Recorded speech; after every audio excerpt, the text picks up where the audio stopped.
Bien, bonjour et bienvenue à tous. D'abord, bien sûr, tous mes vœux, les meilleurs possibles, à vous toutes et tous pour cette année 2025, qui ne commence pas vraiment sous les auspices les plus favorables, mais au moins chaque début d'année est l'occasion de s'efforcer de reconstruire l'espoir, un espoir de paix avant tout, même si ça n'a pas l'air gagné d'avance.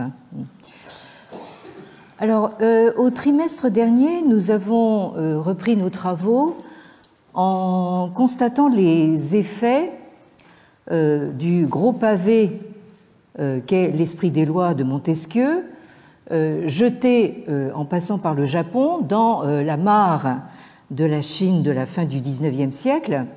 Et nous avons observé que la réaction des élites chinoises a été à la fois d'accepter dans toute sa nouveauté cette autre façon de concevoir l'art de gouverner, mais en même temps d'en rechercher des antécédents, pour ainsi dire, autochtones dans le grand réservoir des classiques confucéens. Alors, il faut essayer de se remettre en situation et se figurer comme ça peut être dur d'être brusquement et brutalement décentré, alors que on s'est perçu depuis 2000 ans comme l'unique centre civilisateur du monde, voire comme le monde à soi tout seul, avec cette fameuse notion de tianxia, tout ce qui est sous le ciel. D'où le réflexe de se raccrocher aux meubles qui peuvent encore être sauvés, histoire de se conforter dans l'idée qu'on n'est pas voué à disparaître totalement dans la poubelle de l'histoire et que on compte encore pour quelque chose. Et c'est donc ce qui a donné lieu à ce qu'on a appelé le Minben Sixiang, c'est-à-dire donc littéralement la pensée du peuple au fondement de l'ordre politique, idée donc identifiée comme d'origine confucéenne. Alors on voit clairement dans cette idée la volonté des intellectuels chinois modernistes de la fin du XIXe, début du XXe siècle, qui sont, il faut s'en souvenir, encore des lettrés de culture traditionnelle confucéenne. Donc il s'agit pour eux de trouver dans la tradition chinoise qui leur est familière des fondements ou ce qu'ils appellent des germes de la pensée démocratique occidentale. Et donc cette Minben Sixiang, cette pensée du peuple au fondement de l'ordre politique, elle est commune à la génération des intellectuels qui sont nés dans les années 1880-1890, comme c'est le cas de ces deux grandes figures que vous avez sur la diapositive. Donc à droite, Chen Duxiu, qui est né en 1880, mort en 1942, et à gauche, Hu Shi, donc né en 1891, mort en 1962. Alors, il faut se souvenir que Chen Duxiu a, même dans sa jeunesse, passé les examens mandarinaux, alors que Hu Shi, qui est né seulement 10 ans plus tard, n'a pas pu les passer pour la bonne raison que ces examens avaient été abolis en 1905. Alors, ces deux figures emblématiques sont unies dans le même combat moderniste du mouvement du 4 mai 1919, mais nous avons vu que leurs destins divergent à partir de là pour aboutir à des parcours diamétralement opposés, puisque d'un côté, Chen Duxiu fera partie des fondateurs du Parti communiste chinois en 1921, tandis que Hu Shi finira par rallier le régime de la Chine nationaliste, du Kuomintang, à Taïwan après 1949. Donc, politiquement parlant, on ne peut pas imaginer destin plus opposé. Alors, comme nous l'avons vu, la pensée Minben est fondée en réalité sur un tout petit nombre de citations, donc tirées du corpus confucéen. Elles sont en général très brèves, complètement tirées hors de leur contexte, et ce sont toujours les mêmes qui reviennent. À commencer en particulier par cette citation du Mengzi 7b14 sur donc la primauté du peuple. Alors, vous avez ici cette formule qui est mise en scène sur le site d'études nationales, comme on dit en chinois Guoxue, qui s'appelle le Krong Meng Zhixiang, c'est-à-dire au pays de Krong, Confucius, et Meng de Mencius. Et je vous rappelle donc que cette citation dit que Min wei gui, she ji ci zhi, jun wei qing. Donc c'est le peuple qui est le plus gui, c'est-à-dire le plus noble, le plus important.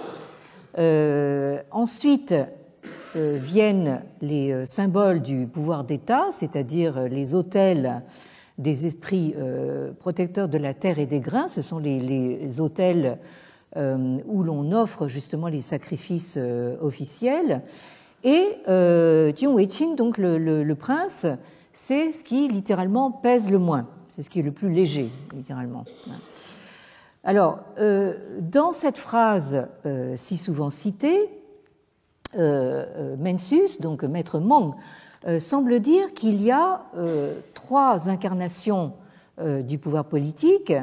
Vous avez le peuple, vous avez l'incarnation symbolique que sont ces autels de la terre et des grains, et le souverain.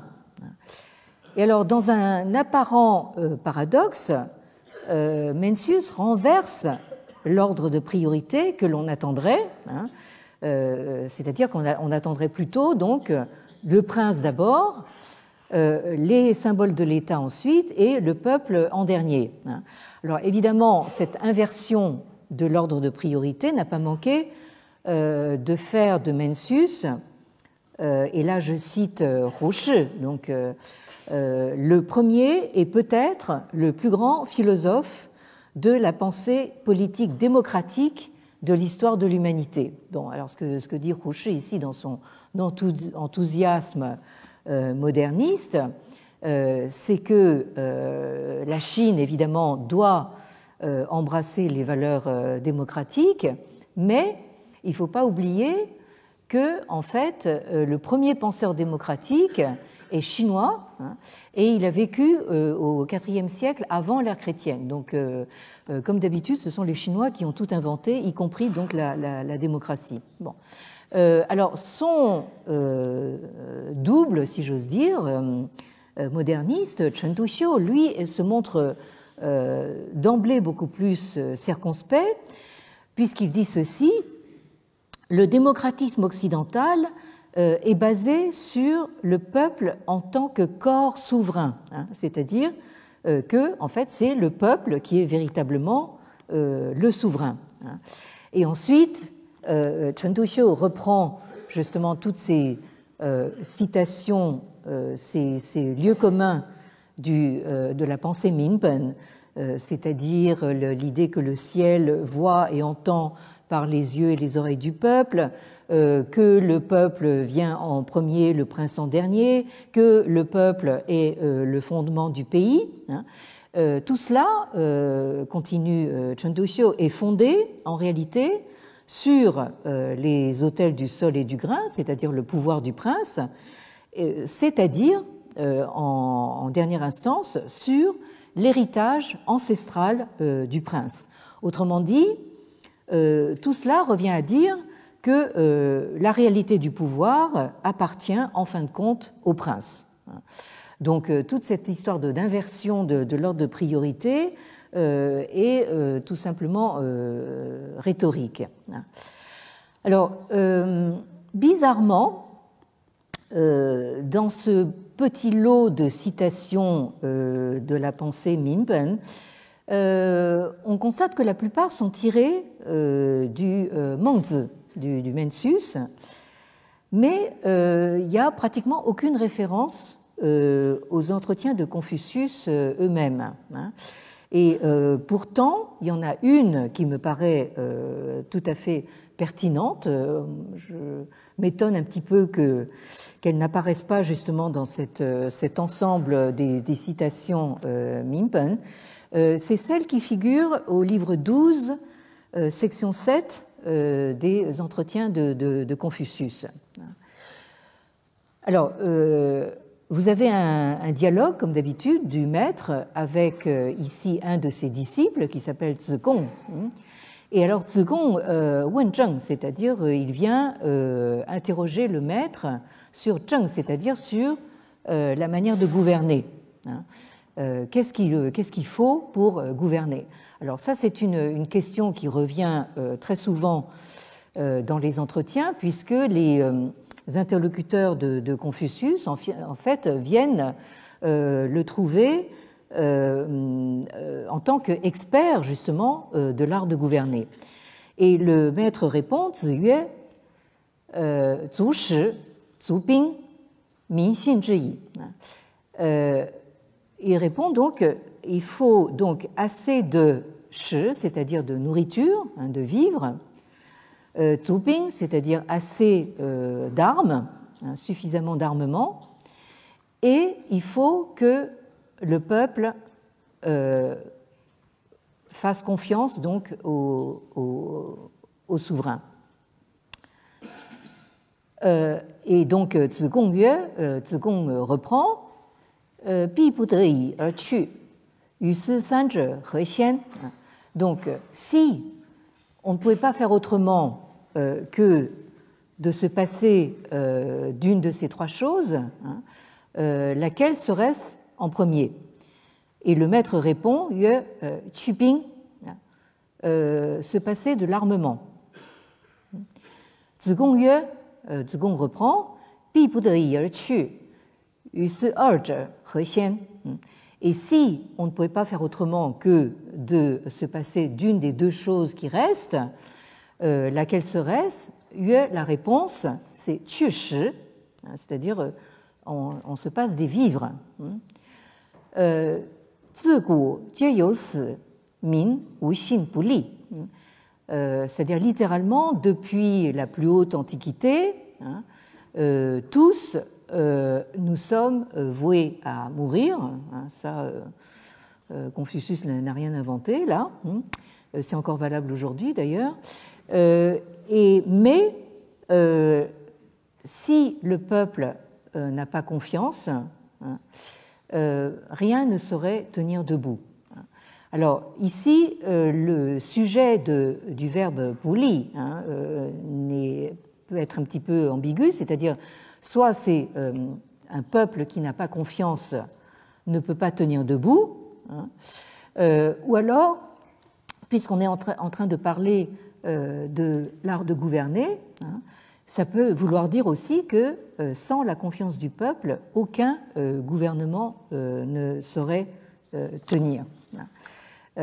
Alors, là, vous avez un ordre de priorité qui est pour le moins paradoxal, et somme toute plutôt du genre radical, c'est-à-dire que Confucius dit tranquillement que la défense et l'économie, on peut s'en passer, parce que de toute façon, il faut bien mourir d'une façon ou d'une autre, mais la seule chose dont on ne peut pas se passer, c'est la confiance du peuple. Et là, je trouve qu'il y a une leçon à méditer pour nos dirigeants actuels, quels qu'ils soient. Bon. Alors, toujours est-il que sur les sites, ces fameux sites d'études nationales, Guoxue, on trouve littéralement à la pelle des monceaux d'articles qui tous répètent en boucle la même idée, que ce sont au fond des penseurs confucéens qui ont mis le peuple au fondement de l'ordre sociopolitique. On ne peut donc être que très surpris de découvrir dans le tas une voix discordante et critique comme celle de ce professeur de l'université Fudan de Shanghai, Liu Qingping, que je mentionnais la dernière fois, et qui est donc l'auteur de cet article qui date de 2014, a été reproduit donc en 2015, et qui s'intitule Mengzi Minggui Shuo de Shizhi Shi Zunjun, c'est-à-dire donc la théorie de la primauté du peuple de Mencius revient en réalité à Zunjun, c'est-à-dire au culte du prince. Et je vous ferai remarquer que c'est exactement ce que disait Chen Duxiu en son temps. Alors, Liu Qingping, qui lui est un universitaire, en appelle à remettre ces citations dans leur contexte, ce qui permet de voir que cette pensée Minpen fait dire à ces citations exactement le contraire de ce qu'elles disent textuellement. Alors, c'est sans doute là la raison pour laquelle, en juin 2015, le professeur Liu Qingping s'est attiré les foudres de ce qui semble être des fondamentalistes confucéens qui l'accusent d'hérésie et qui vont ils sont allés jusqu'à appeler à son expulsion de l'université Fudan. Donc c'est assez violent. Et là, vous voyez donc cette phrase que j'ai surlignée en rouge. 我是批判儒家的儒家, c'est-à-dire je suis un confucianiste critique du confucianisme. Et ça, c'est une position qui est considérée comme totalement hérétique et inacceptable, justement, dans les milieux de ces fondamentalistes confucéens. Je rappelais la dernière fois qu'ils s'en sont pris également au grand historien de l'université de Pékin, Li Ling, qui a eu le culot, si j'ose dire, d'intituler un livre sur Confucius, chien errant, qui est pourtant une simple citation justement d'une biographie de Confucius, où Confucius compare lui-même à un chien sans famille, un chien errant, et là, Li Ling s'est vu justement voué aux gémonies et a dû même demander une protection policière. Donc, vous voyez que le confucianisme n'est pas exactement un monde d'harmonie, pas toujours. Bon.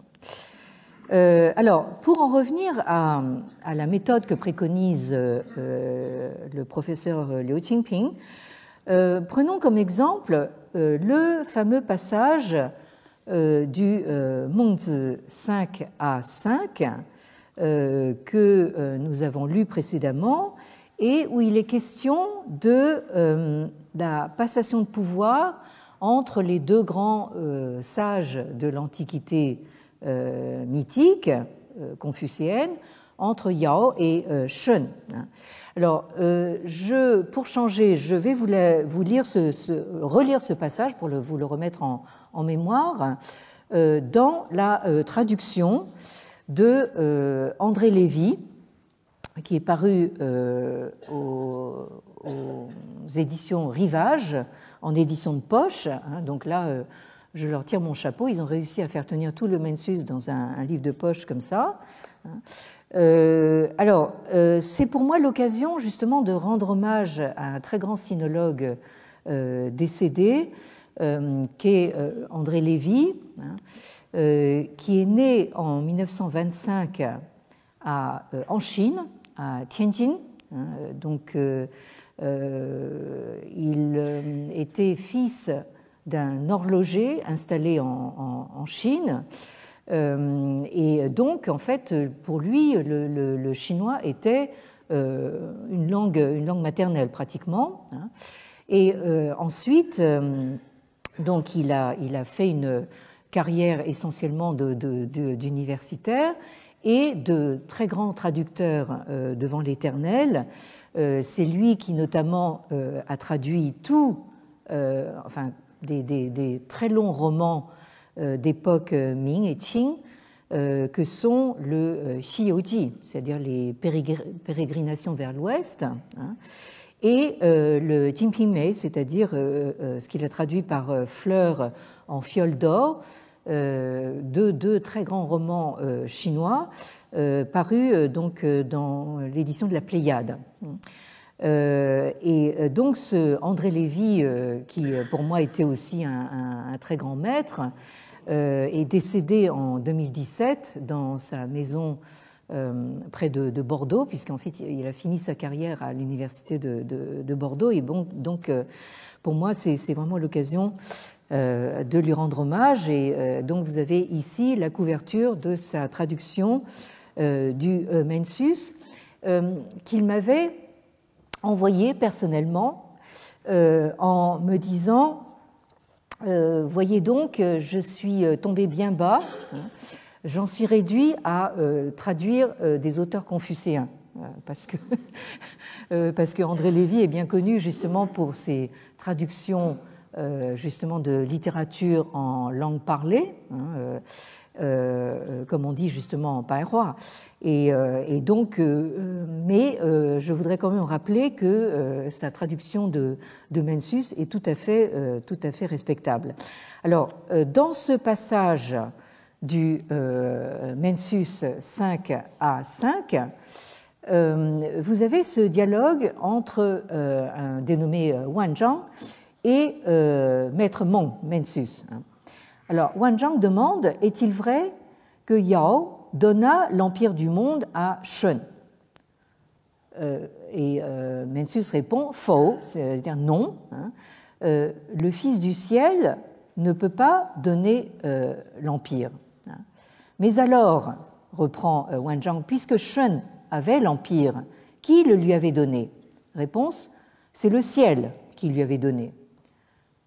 Wanzhang reprend: est-ce que le ciel lui avait conféré l'empire avec des instructions détaillées? Réponse: non, le ciel ne parle pas. Alors oui, voici l'original. Donc le ciel ne parle pas. Il avait seulement manifesté sa volonté par son action et les événements qui s'en suivent. Wanzhang reprend: manifester sa volonté par les actes et les événements, qu'est-ce à dire? Réponse: le Fils du ciel peut recommander quelqu'un, il ne peut contraindre le ciel à lui donner l'empire. Les grands vassaux peuvent proposer quelqu'un au Fils du ciel, mais ne peuvent l'obliger à l'accepter parmi ses vassaux. Les grands officiers peuvent recommander quelqu'un à un grand vassal, ils ne peuvent l'obliger à lui donner la charge de grand officier. Yao recommanda jadis Shun au ciel, et il fut agréé par le ciel, il fut présenté au peuple et accepté par le peuple. C'est pourquoi on dit que le ciel ne parle pas, il manifeste sa volonté par les actes et les événements sans plus. Alors Wanzhang reprend: puis-je me permettre de vous demander comment il fut recommandé, comment Shun fut recommandé et agréé par le ciel, comment il fut présenté et accepté par le peuple? Réponse: il lui fit présider les sacrifices dont jouirent tous les dieux, c'est ainsi que le ciel donna son agrément. Il lui confia la direction des affaires, elles furent bien gérées et le peuple en fut content, c'est ainsi que le peuple l'accepta. Le ciel le lui avait donné, les gens le lui avaient donné, c'est pourquoi on dit que le fils du ciel ne saurait donner l'empire à qui que ce soit. Shun fut le ministre de Yao durant 28 années. Cela n'aurait pu se faire par la volonté d'un homme, c'était celle du ciel. Lorsque Yao décéda et que les 3 années de deuil furent écoulées, Shun se retira loin du fils de Yao, au sud du fleuve du Sud, mais les grands vassaux de l'Empire, venus rendre hommage à la cour, allèrent à Shun, non pas au fils de Yao. Les plaideurs allaient à Shun et non au fils de Yao. Les bardes chantaient les louanges de Shun, non pas celles du fils de Yao. C'est pourquoi l'on disait « c'est le ciel qui le veut ». Ce n'est qu'après ces événements que Shun se rendit aux pays centraux et occupa la position de fils du ciel. S'il était demeuré au palais de Yao et on avait chassé le fils, cela aurait été une usurpation, non point le don du ciel. Comme le dit la grande harangue, un passage du livre des documents, « Le ciel voit par les yeux de mon peuple, le ciel entend par les oreilles de mon peuple ». C'est la citation que vous avez tout en bas de la diapositive. Surligné en rouge, c'est Tian Shi Zi Wo Min, Tian Shi Zi Wo Min Ting, Tian Shi Zi Wo Min, pardon, Tian Shi Zi Wo Min Shi, Tian Shi Zi Wo Min Ting. Et donc, c'est cela que cela veut dire. Donc, vous avez cette très longue citation qui fait partie, alors c'est la plus longue, qui fait partie de ce corpus de la pensée Minben, qui donc se prononce apparemment contre le principe de la transmission héréditaire, puisque ce n'est pas le fils de Yao qui hérite du trône, mais c'est l'homme considéré comme le plus sage, à savoir Shun, qui est désigné comme digne d'exercer le mandat céleste, le Tianming, à la fois donc d'en haut par le ciel et d'en bas par le peuple. C'est donc un passage qui est censé illustrer l'agentivité du peuple, un mot à la mode, qui est en fait une traduction du concept anglais de agency. C'est donc le peuple a justement sa volonté propre pour désigner le souverain.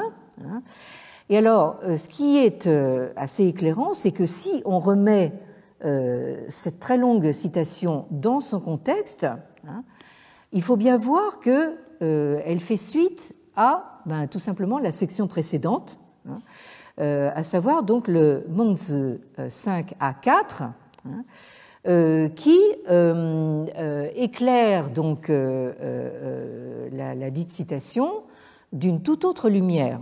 Comme vous allez le voir, vous avez donc cette citation dont vous avez ici le début. Je ne la traduis pas en entier parce que ce serait un petit peu fastidieux.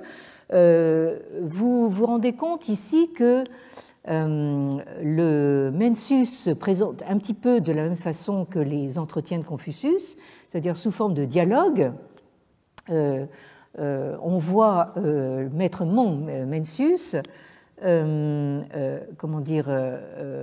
être considéré comme une espèce d'expert, à la fois justement aussi dans l'art de gouverner, tout comme Confucius, qu'il considère un peu comme son maître spirituel, tout en ayant vécu plusieurs générations plus tard, et comme expert aussi de l'interprétation des textes anciens. Et donc, on voit que Mencius se livre très souvent à un exercice d'explication de texte, parce que justement les gens viennent le voir pour dire bon, il est dit dans tel classique telle chose, est-ce que c'est vrai, qu'est-ce que vous en pensez, est-ce que c'est conforme au rite ou pas, etc. Bon, alors ici vous avez donc dans cette section qui précède donc la citation que nous venons de lire, un dialogue entre un personnage qui s'appelle Xian Qiumeng et Maître Meng. Alors, Xian Qiumeng 问曰 il demande 语云圣德之事，君不得而臣，父不得而子。Alors, il y a ce dicton, on dit communément que les traits d'une vertu exceptionnelle, d'une vertu éminente, ne peut pas être traité comme un sujet par son prince, ni comme un fils par son père. Alors, donc, après avoir cité ce dicton, Xian Qiumeng continue en disant donc 舜南面而立，尧率诸侯北面而朝之，瞽叟亦北面而朝之。舜见瞽叟，其容有蹙。孔子曰：“于斯时也，天下待哉！及嗟乎！不视此语，诚然乎哉？” Alors, pendant que Shun se tenait tourné vers le sud. Alors, donc, quand vous êtes dans la position d'être face au sud, ça veut dire que vous occupez le trône, vous occupez le pouvoir. Yao, donc son prédécesseur, à la tête des princes, se tenait le visage tourné vers le nord, c'est-à-dire donc dans la position du sujet ou du ministre, et donc le saluait donc Shun comme l'aurait fait un vassal. Et le père de Shun, qui s'appelle Gu Shou, le saluait aussi, c'est-à-dire donc dans cette position tournée vers le nord. Donc vous voyez tout de suite que donc il y a toute justement une sorte de spatialisation du pouvoir. Donc quand les textes vous disent que quelqu'un fait face au sud, ça veut dire qu'il est le souverain, qu'il est dans la position de pouvoir. Et donc quand vous êtes dans la position inverse, face au souverain, vous faites face au nord, et donc vous êtes en position subalterne, donc de sujet ou de ministre. Donc vous avez la scène, Shun est face au sud, donc il règne, et vous avez donc Yao, c'est-à-dire son prédécesseur, et son propre père, le père de Shun, qui se comporte à son égard comme des inférieurs. Alors, Shun, donc, en voyant Gu Shou, son propre père, le saluer ainsi, son visage se décompose, c'est-à-dire il perd contenance. Et le commentaire de Confucius, c'est de dire, à cette époque, l'Empire était en grand danger et il menaçait ruine. Et alors donc, la question de Xian Qiumeng, c'est à Maître Meng, il lui dit, je ne sais pas si c'est vrai. Est-ce que vous pensez que ce qui est raconté ici est vrai? Et Maître Meng répond de façon assez catégorique, faux, non.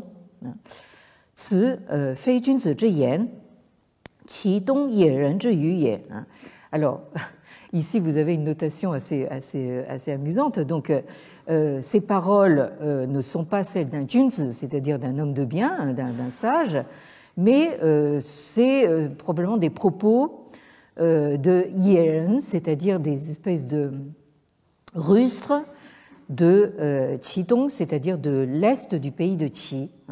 Alors ici, vous avez justement, en fait, on voit quelle est la réputation des gens du pays de Qi.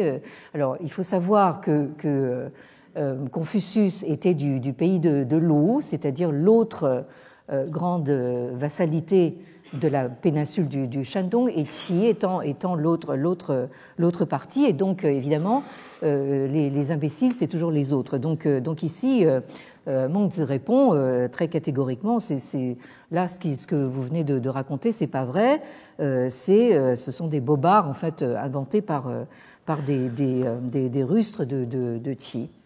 Et il continue en disant Yao Lao, Shun She Ye, Yao Dian Yue, 29有八在，放勋乃除漏百姓如上考比3年，四海阿弥八音。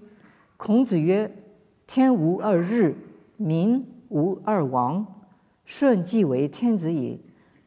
又率天下诸侯以为尧3年丧，是二天子矣。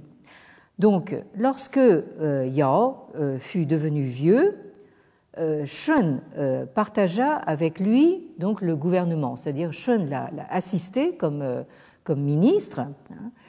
Et dans le Yaodian, c'est-à-dire la règle de Yao, qui aussi fait partie du livre des documents, il est dit 28 ans après que Shun a été associé au gouvernement de l'Empire, le Fangxun, c'est-à-dire le bien méritant, c'est le nom qu'on a donné à Yao, le bien méritant mourut, et les habitants du domaine impérial gardèrent le deuil durant 3 ans, comme à la mort d'un père ou d'une mère.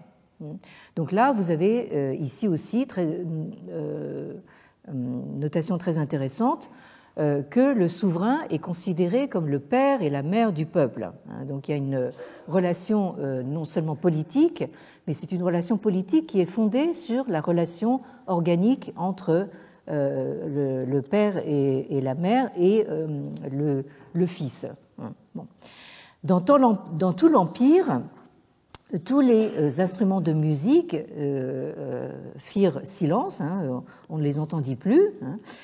Et c'est pour ça que Confucius dit, et là intervient la phrase qui nous intéresse, le ciel n'a pas 2 soleils et le peuple n'a pas 2 souverains.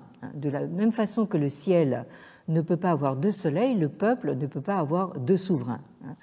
Et si Shun avait été déjà empereur et qu'à la tête de tous les princes de l'Empire, il eut dirigé le deuil durant 3 ans après la mort de Yao, il y aurait eu 2 empereurs.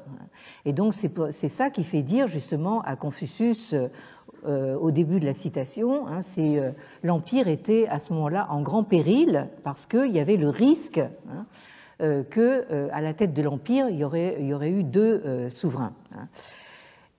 Ensuite, Xian Qiumeng continue en posant une autre question. 舜之不成尧，则无既得闻命矣。Donc, le fait que Shun n'a pas traité Yao comme un prince traite son sujet, là, d'accord, j'ai bien enregistré vos instructions sur ce point. Et il continue avec une autre citation du livre des Odes, le Shi Yun. 普天之下，莫非王土；率土之滨，莫非王臣。而舜即为天子矣，敢问瞽叟之非臣如何？ Alors, il est dit dans le livre des Odes, sous le ciel, il n'est pas d'endroit qui n'appartienne au roi. Et sur la terre, il n'est personne, jusqu'aux confins de la terre, il n'est personne qui ne soit le sujet du roi. Et la question de Guso, c'est de demander, la question de Xian Qiumeng, c'est de demander comment Guso a pu ne pas être le sujet de son fils lorsque Shun est devenu empereur. Alors, je vous passe donc le long commentaire de Mencius, qu'on voit ici à l'œuvre comme maître de l'explication de texte, comme je l'ai dit précédemment. Mais ce qui est intéressant ici, c'est le lien qu'il y a entre l'idée qu'il ne peut y avoir qu'un seul souverain, pas deux, et l'idée citée dans le livre des Odes que ce souverain est à lui seul maître de la terre entière. Donc ici, vous avez dans ce passage du Mengzi 5 à 4 l'affirmation très claire que, en fait, c'est le souverain qui détient le pouvoir à lui tout seul et l'intégralité du pouvoir. C'est pour ça que ça jette en fait une autre lumière sur le passage qui suit, que la pensée Minpen a extrait de son contexte, et pour lui faire dire que le souverain est désigné à la fois par le ciel et le peuple. Donc ici, on voit bien que le peuple ne joue absolument aucun rôle. Alors, cette fameuse formule Tian Wu Er Ri, Ming Wu Er Wang se retrouve toujours mise dans la bouche de Confucius dans les traités rituels anciens que sont le Li Ji, c'est-à-dire le traité des rites, que l'on date en général de l'époque Han, et le Ta Tai Li Ji, c'est-à-dire le livre des rites du grand Tai, qui est un petit peu ultérieur. Mais ce sont deux grandes sources rituelles, et vous allez voir que la formule revient avec insistance. C'est pas que ça intervient une fois dans les dialogues de Maître Meng, c'est vous voyez la remise en contexte ritualiste tout à fait récurrente. Vous avez d'abord ce passage du Li Ji, chapitre 5, un chapitre qui s'intitule Zhengzi Wen, c'est-à-dire les questions de Maître Zheng, qui a été un disciple de Confucius, où Zhengzi Wen Yue, là aussi vous avez la forme de dialogue, il demande Sang you er gu, miao you er zhu, li yu.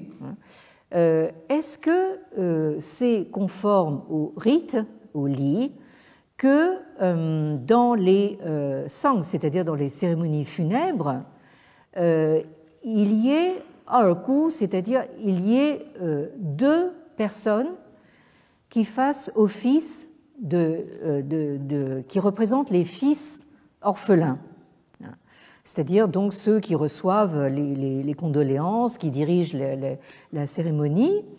Et est-ce que c'est conforme au rite que dans le miao, dans les temples des ancêtres, erju, un défunt, et deux tablettes à son nom? Et Maître Krong répond, Confucius répond, donc avec cette fameuse formule Tian wu er ri, tu wu er wang, chang di jiao shi, zun wu er shang, wei zhi qi wei li ye.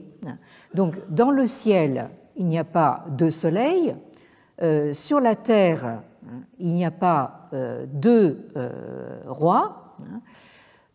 Alors là suit une énumération de différents sacrifices officiels qui représentent les sacrifices d'État, c'est-à-dire, vous avez les chang, c'est-à-dire les offrandes d'automne, les ti, c'est-à-dire les offrandes que fait l'empereur aux mânes de ses ancêtres, le tiao, c'est-à-dire ce qu'on a appelé le sacrifice de banlieue, mais banlieue, c'est pas le 9-3, c'est la banlieue, c'est-à-dire hors du centre de la ville. C'est un sacrifice qui se fait justement aux esprits tutélaires du territoire, du sol, et le she, donc qui est donc ce sacrifice aux esprits du sol. Alors toutes ces offrandes implicitement donc sont présentées à différents esprits, mais conclut Confucius, Zun ou Ershang. Parmi eux, il y en a un seul à qui on rend un culte, et jamais deux. Et donc, ce dont vous me parlez, cette question que vous me posez, ça ne me semble pas conforme au rite.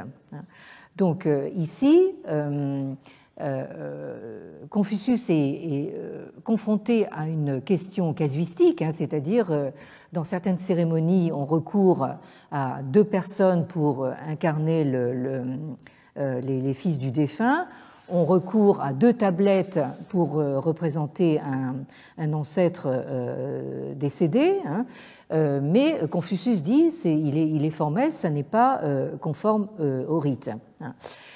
Dans cet autre passage du Li Ji au chapitre 27, le Fangji, donc le traité sur les digues, vous avez cette formule qui est de nouveau mise dans la bouche de Confucius, Ziyun, 天无二日，土无二王，家无二主，尊无二上，是民有君臣之别也.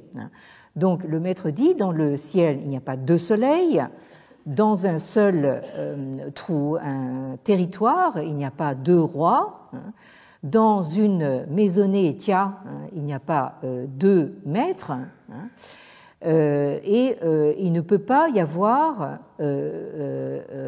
deux esprits d'égale dignité qui soient au-dessus de tous les autres et auxquels on rend un culte. Alors cela montre au peuple, parce que le peuple, justement, il faut lui inculquer ce que sont les rites, cela montre au peuple qu'il y a une différence entre le prince et le sujet.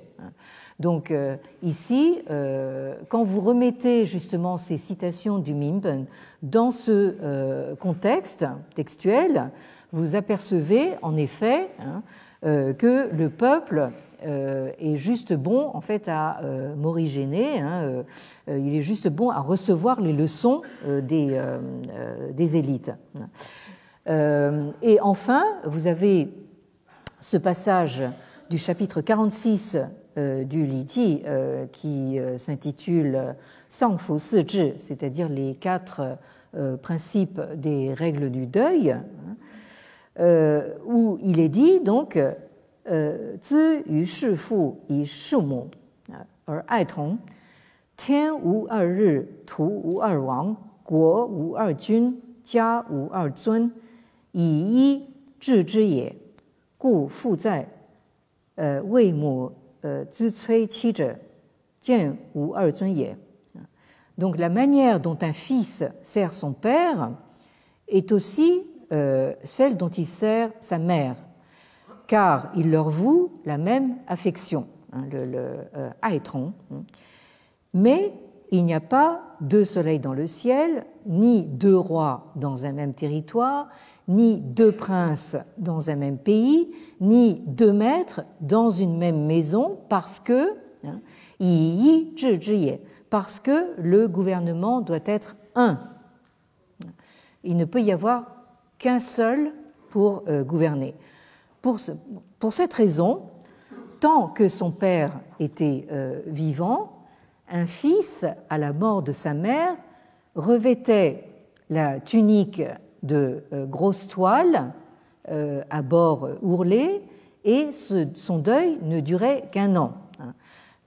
Alors que pour le père, le tarif, si j'ose dire, est de 3 ans.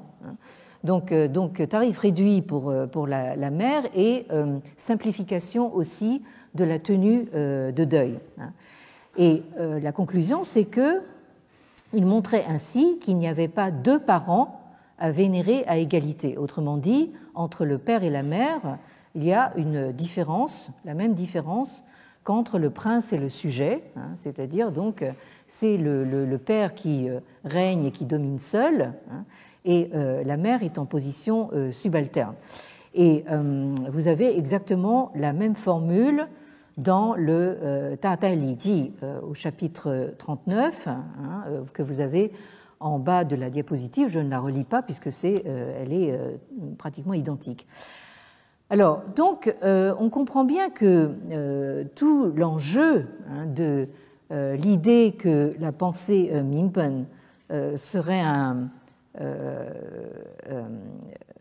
que justement que ces citations des classiques confucéens serait un antécédent ou un germe de pensée démocratique. Alors cet enjeu, c'est est-ce que le Minpen, cette pensée, permet, oui ou non, d'absorber ou de digérer la pensée pluraliste des penseurs politiques européens, Montesquieu et autres, c'est-à-dire est-ce qu'elle permet de penser la pluralité des pouvoirs, parce que, donc, on l'a bien vu dans toutes les sources ritualistes que nous avons lues aujourd'hui, donc la formule signifie, cette formule, Tian Wu Er Tu Wu Wang, signifie que de même qu'il ne peut y avoir qu'un seul soleil dans le ciel, il ne peut y avoir qu'un seul père, c'est-à-dire un seul chef de famille dans l'ordre humain, et en conséquence qu'un seul souverain, c'est-à-dire une seule source de pouvoir politique dans l'ordre politique. Donc vous avez au fond la conception d'un ordre patriarcal qui est en quelque sorte, enfin qu'on voudrait nous faire passer comme fondé en nature, puisque, il faut toujours le rappeler, dans la pensée politique confucéenne, c'est le rapport du père au fils qui prime, et qui est le modèle du rapport politique entre le souverain et son sujet, ou le souverain et son ministre. Et donc, les sources ritualistes sont absolument formelles. On ne parle même pas de pluralisme, mais même le deux n'est pas possible, à quelque niveau que ce soit le niveau cosmique du Tian, du ciel, le niveau politique du Guo, du pays, ou le niveau familial du Tia, de la maison, de la maisonnée, parce que c'est-à-dire on ne peut gouverner que par le un. Donc déjà, deux, il y en a un de trop, quoi. Enfin bon, donc même aller jusqu'à deux, c'est pas possible. Bon, alors en outre, on voit qu'il y a un parallélisme analogique entre ces trois ordres, entre l'ordre cosmique, l'ordre politique et l'ordre généalogique, trois ordres ou niveaux qui en réalité n'en font qu'un. Et ce un, cette unité originelle et fondatrice, elle porte un nom en chinois, c'est tout simplement le Tao, c'est-à-dire donc le Tao qui résume à lui tout seul donc cette conception holiste, H-O-L-I-S-T-E, donc du grec holos, qui veut dire donc tout ou entier. Et alors, ce qui me paraît tout à fait intéressant, c'est que, comme nous l'avons vu ensemble, on nous a beaucoup rebattu les oreilles avec un discours nationaliste confucéen, revisité. Actuellement, c'est ce qui a véritablement le vent en poupe dans le discours officiel. Autant maintenant, on commence à entendre émerger une autre petite musique, c'est précisément celle du Tao, qui serait donc le véritable fondement de la spécificité culturelle chinoise. Alors, c'est ce qui est venu nous expliquer, il n'y a pas très longtemps, cet autre universitaire, le professeur Fang Zhaohui, que vous avez ici à l'image à gauche, qui est venu donc invité par nos collègues de l'université Paris-Cité, donner cette conférence qui s'intitule donc Tao 何以成为中国文化的最高原理, c'est-à-dire comment se fait-il que le Tao soit devenu le principe suprême de la culture chinoise. Alors, ce professeur Fang Zhaohui est un professeur de l'université très prestigieuse de Pékin, l'université Tsinghua, et de l'Institut des humanités. Et apparemment, son exposé avait déjà fait l'objet enfin, d'une publication, d'un article, qui est référencé justement sur un site officiel, comme vous l'avez sur la droite de la diapositive. Donc, on peut être sûr que là, on est en terrain agréé, donc officiellement, on ne craint rien. Bon. Et donc, vous avez ici le résumé de sa conférence, que je vous traduis. Alors, depuis la période des printemps et automnes, le Trenqiu et Zhangguo, les royaumes combattants, le Tao s'est progressivement élevé au rang de principe suprême de la culture chinoise. Cependant, comparé au concept de principe, c'est-à-dire yuanli en chinois, au principe de la philosophie grecque et des sciences humaines et sociales occidentales, ce principe n'a jamais eu une signification claire et précise, et il est impossible d'en déduire les règles spécifiques de toutes les affaires humaines. Par conséquent, ce principe ne peut être considéré que, non pas comme un concept, mais comme une croyance. Le Tao représente en fait la croyance unique en son genre des Chinois. Et comment est-ce que ce Tao est devenu la croyance suprême des Chinois? Pourquoi est-ce qu'on ne le retrouve pas dans d'autres civilisations humaines? On pense que sous le présupposé d'un monde unique, là j'ai surligné en rouge l'expression « yi ge shijie », c'est-à-dire donc un monde unique. Alors évidemment, ce genre de formule ne manque pas de nous rappeler les diverses formulations du grand rêve chinois, selon le grand leader actuel, donc que la Chine soit au fond un peu le moteur d'un monde unifié, sous sa bannière naturellement. Donc on pense que sous le présupposé d'un monde unique, la pensée chinoise de recherche du Tao est basée sur les présupposés suivants. Premièrement, le ciel et la terre ou l'univers, c'est-à-dire le monde dans son ensemble, sont une totalité vivante, et cet organisme vivant a sa propre finalité et sa propre valeur intrinsèque. Le ciel et la terre ou l'univers représentent une puissance ou une autorité divine et sublime, incomparable, et toutes les choses, y compris les êtres humains, les sociétés, les nations et tout le reste, doivent exister en conformité avec le but général de la vie dans l'univers.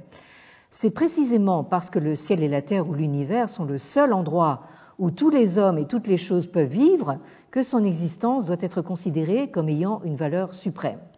Cet article n'est pas basé sur une quête pratique visant à fournir des informations sur la manière de rechercher la voie. Autrement dit, ce n'est pas un article de sciences religieuses, mais plutôt il vise à mieux expliquer les présupposés culturels ou les structures psychologiques profondes qui ont conduit à l'émergence de cette notion de Tao. Alors, donc, on va voir un petit peu justement la semaine prochaine, si le Bouddha nous prête vie toujours, comment justement cette conception confucéenne d'une source de pouvoir unique se combine ou ne se combine pas donc avec justement cette vision holiste du Tao. Ça, c'est une question qui me turlupine depuis très longtemps. Je voudrais la soumettre à votre jugement, et donc nous continuerons la semaine prochaine. Merci.